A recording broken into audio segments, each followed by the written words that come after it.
ನಮಗೆ ಸಿಕ್ಕ ಅವಕಾಶವನ್ನ ಸರಿಯಾಗಿ ಬಳಸಿಕೊಂಡರೆ ಮಾತ್ರ ಲೈಫ್ನಲ್ಲಿ ಸಕ್ಸಸ್ ಕಾಣ್ತೀವಿ. ಹಾಗೆ ಯಾರಿಗೂ ಸಿಗದ ಅವಕಾಶ ತಮಿಳುನಾಡಿನ ಯುವ ಬ್ಯಾಟರ್ ಸಾಯಿ ಸುದರ್ಶನ್ ಅವರಿಗೆ ಸಿಕ್ಕಿತ್ತು. ಟೆಸ್ಟ್ನಲ್ಲಿ ದೊಡ್ಡ ಜವಾಬ್ದಾರಿಯನ್ನು ಕೂಡ ಇವರಿಗೆ ವಹಿಸಲಾಗಿತ್ತು. ಚೇತೇಶ್ವರ್ ಪೂಜಾರರಿಂದ ಟೆಸ್ಟ್ ಕ್ಯಾಪ್ ಸ್ವೀಕರಿಸಿ 3ನೇ ಕ್ರಮಾಂಕದಲ್ಲಿ ಬ್ಯಾಟಿಂಗಿಗೆ ಆಯ್ಕೆಯಾದ ಸಾಯಿ ಮೊದಲ ಪಂದ್ಯದಲ್ಲೇ ಎಡವಿದ್ದಾರೆ. ಹಾಗಿದ್ರೆ IPLನಲ್ಲಿ ಹವಾ ಎಬ್ಬಿಸಿದ ಸಾಯಿ ಟೆಸ್ಟ್ನಲ್ಲಿ ಎಡವಿದ್ದೇಕೆ, ಎಲ್ಲಿ ತಪ್ಪಾಯಿತು ಅನ್ನೋ ಬಗ್ಗೆ ತಿಳಿದುಕೊಳ್ಳೋಣ. ನಾನು ನಿಮ್ಮ ಶಿವರಾಜ್ ಬಾಣಂಕಿ. ನೀವು ಸುದ್ದಿಯಾನದ ಸಬ್ಸ್ಕ್ರೈಬರ್ ಆಗೋದನ್ನು ಮರಿಬೇಡಿ. ಹಾಗೆ ಈ ವಿಡಿಯೋವನ್ನು ಕೊನೆ ತನಕ ನೋಡಿ. ಭಾರತ ಮತ್ತು ಇಂಗ್ಲೆಂಡ್ ನಡುವೆ ನಡೆಯುತ್ತಿರುವ ಮೊದಲ ಟೆಸ್ಟ್ ಪಂದ್ಯದಲ್ಲಿ ಯುವ ಬ್ಯಾಟ್ಸ್ಮನ್ ಸಾಯಿ ಸುದರ್ಶನ್ ಅವರಿಗೆ ಒಳ್ಳೆಯ ಚಾನ್ಸ್ ಸಿಕ್ಕಿತ್ತು. ಬಟ್ ಅವರಿಗೆ ಲಕ್ ಕೈ ಹಿಡಿದಂತೆ ಕಾಣಲಿಲ್ಲ. ಹೌದು, ಕರುಣ್ ನಾಯರ್ ಉತ್ತಮ ಫಾರ್ಮ್ನಲ್ಲಿ ಇರುವ ಕಾರಣ 23 ವರ್ಷದ ಸಾಯಿ ಸುದರ್ಶನ್ ಅವರಿಗೆ ಪ್ಲೇಯಿಂಗ್ 11ನಲ್ಲಿ ಅವಕಾಶ ಸಿಗ್ತದಾ ಇಲ್ವಾ ಅಂತ ಹೇಳಿ ಅನುಮಾನ ಇತ್ತು. ಆದರೆ ತಂಡದ ಆಡಳಿತ ಮಂಡಳಿ ಸಾಯಿ ಮೇಲೆ ವಿಶ್ವಾಸ ಹೊಂದಿದ್ದು ಅವರಿಗೆ ಟೆಸ್ಟ್ ಕ್ಯಾಪ್ ಅನ್ನು ನೀಡಲಾಯಿತು. ಕರುಣ್ ನಾಯರ್ ಅವರಿಗೆ 6ನೇ ಸ್ಥಾನದಲ್ಲಿ ಬ್ಯಾಟಿಂಗ್ ಅವಕಾಶ ನೀಡಿ ಸಾಯಿ ಸುದರ್ಶನ್ಗೆ 3ನೇ ಸ್ಥಾನದಲ್ಲಿ ಅವಕಾಶ ನೀಡಲಾಯಿತು. ಆದರೆ ಈ ಹಿಂದೆ ವಿರಾಟ್ ಕೊಹ್ಲಿ ಮತ್ತು ಪೂಜಾರರಂಥ ದಿಗ್ಗಜರು ಆಡಿದ್ದ ಸ್ಥಾನದಲ್ಲಿ ಆಡುವ ಒತ್ತಡವನ್ನು ಸಾಯಿ ಸುದರ್ಶನ್ ಎದುರಿಸಿದ್ರು. ಆದರೆ KL ರಾಹುಲ್ 42 ರನ್ಗೆ ಔಟ್ ಆದ ತಕ್ಷಣ ಕ್ರೀಸ್ಗೆ ಬಂದ ಸಾಯಿ ಬೆನ್ ಸ್ಟೋಕ್ಸ್ರ ಚಾಣಾಕ್ಷ ಬೌಲಿಂಗಿಗೆ ಬಲಿಯಾದರು. ಸಾಯಿ ಲೆಗ್ ಸೈಡ್ಗೆ ಗ್ಲಾನ್ಸ್ ಆಡಲು ಯತ್ನಿಸಿದಾಗ ಎಸೆತವು ಬ್ಯಾಟ್ನ ತುದಿಗೆ ತಾಗಿ ವಿಕೆಟ್ ಕೀಪರ್ ಜೇಮಿ ಸ್ಮಿತ್ಗೆ ಕ್ಯಾಚ್ ಒಡ್ಡಿತ್ತು. ಕೇವಲ 4 ಎಸೆತಗಳನ್ನು ಎದುರಿಸಿ ಶೂನ್ಯಕ್ಕೆ ಸಾಯಿ ಸುದರ್ಶನ್ ಅವರು ಔಟ್ ಆದರು. ಇಲ್ಲಿ ಸಾಯಿ ಸುದರ್ಶನ್ ಆಡಿಲ್ಲ ಅನ್ನೋದಕ್ಕಿಂತ ಹೆಚ್ಚಾಗಿ ಲಕ್ ಕೈ ಕೊಡ್ತು ಅಂತಾನೆ ಹೇಳ್ಬಹುದು.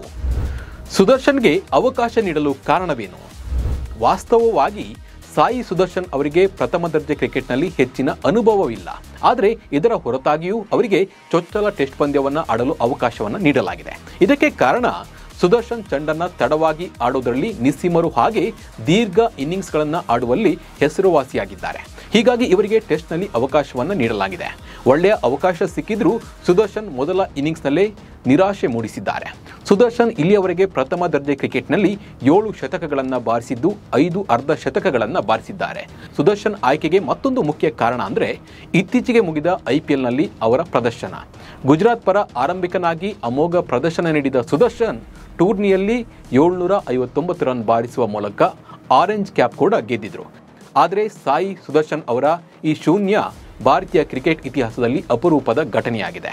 ಭಾರತದ ಟಾಪ್ 3 ಬ್ಯಾಟರ್ಗಳ ಪೈಕಿ ಚೊಚ್ಚಲ ಟೆಸ್ಟ್ ಪಂದ್ಯದಲ್ಲಿ ಶೂನ್ಯಕ್ಕೆ ಔಟ್ ಆದ ಪಟ್ಟಿಯಲ್ಲಿ ಸಾಯಿ ಕೂಡ ಈಗ ಸೇರಿಕೊಂಡಿದ್ದಾರೆ. ಹಾಗಿದ್ರೆ ಯಾರೆಲ್ಲ ಈ ಲಿಸ್ಟ್ನಲ್ಲಿ ಇದ್ದಾರೆ, ಕೆಲವರ ಹೆಸರನ್ನು ನೋಡ್ಕೊಂಡು ಬರೋಣ ಬನ್ನಿ. 1981ರಲ್ಲಿ ಮೊದಲ ಇನ್ನಿಂಗ್ಸ್ನಲ್ಲೇ ಕೃಷ್ಣಮಾಚಾರಿ ಶ್ರೀಕಾಂತ್ ವಾಂಖೆಡೆಯಲ್ಲಿ ಔಟ್ ಆದರೆ ದೇವಾಂಗ್ ಗಾಂಧಿ ಮೊಹಾಲಿಯಲ್ಲಿ 1999ರಲ್ಲಿ ಔಟ್ ಆದರು. ವಿಜಯ್ ಭಾರದ್ವಾಜ್ 1999ರಲ್ಲಿ ಮೊಹಾಲಿ ಮತ್ತು ಈಗ ಸಾಯಿ ಸುದರ್ಶನ್ 2025ರಲ್ಲಿ ಲೀಡ್ಸ್ನಲ್ಲಿ ಶೂನ್ಯಕ್ಕೆ ಔಟ್ ಆಗಿದ್ದಾರೆ. ಉಮೇಶ್ ಯಾದವ್ ಕೂಡ ವೆಸ್ಟ್ ಇಂಡೀಸ್ ವಿರುದ್ಧ ಶೂನ್ಯಕ್ಕೆ ಔಟ್ ಆದರು. ಇದೀಗ ಸಾಯಿ ಸುದರ್ಶನ್ ಈ ಪಟ್ಟಿಗೆ ಸೇರಿದ್ದಾರೆ. ಒಟ್ಟಾರೆಯಾಗಿ ಪಾದಾರ್ಪಣೆ ಟೆಸ್ಟ್ ಪಂದ್ಯದಲ್ಲಿ ಡಗ್ಔಟ್ ಆದ ಭಾರತದ 29ನೇ ಆಟಗಾರರಾಗಿದ್ದಾರೆ ಸಾಯಿ ಸುದರ್ಶನ್. ಒಟ್ಟಿನಲ್ಲಿ ಮೊದಲ ಪಂದ್ಯದಲ್ಲಿ ಶೂನ್ಯಕ್ಕೆ ಔಟ್ ಆದರೂ ಮುಂದಿನ ಪಂದ್ಯದಲ್ಲಿ ತನ್ನ ತಾಕತ್ತನ್ನು ಸಾಯಿ ಸುದರ್ಶನ್ ಅವರು ತೋರಿಸಬೇಕಾಗಿದೆ. ಈ ಬಗ್ಗೆ ನಿಮ್ಮ ಅನಿಸಿಕೆ ಮತ್ತು ಅಭಿಪ್ರಾಯವನ್ನು ನಮಗೆ ಕಮೆಂಟ್ ಮೂಲಕ ತಿಳಿಸಿ. ನಮಸ್ಕಾರ.